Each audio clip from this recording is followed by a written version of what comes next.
ये कराची का इलाका एडमिन सोसाइटी A1 कैटेगरी में आता है।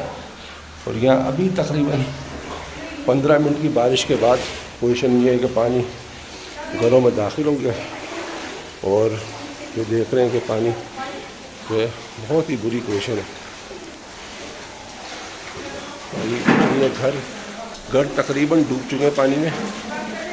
और यहाँ का जो है सीवरेज सिस्टम जो है दोनों जो है नाले वो जो है महमूदाबाद नाला जो हर वक्त हर बारिश में जो आया था बाहर तो ये आता है। और अभी इस वक्त भी पोजीशन ऐसी है कि बारिश चल रही है और सूरत हाल ये है कि ये गाड़ियाँ डूबी हैं पानी में।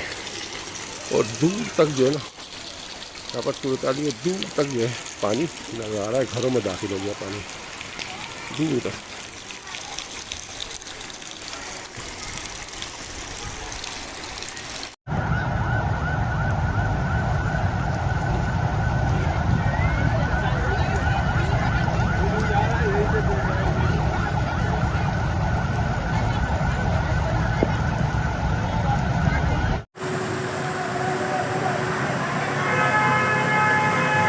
ये मोहम्मद अली सोसाइटी वाला सिग्नल है, ये कंडीशन है इस वक्त। और ये आप देख सकते हैं कंडीशन।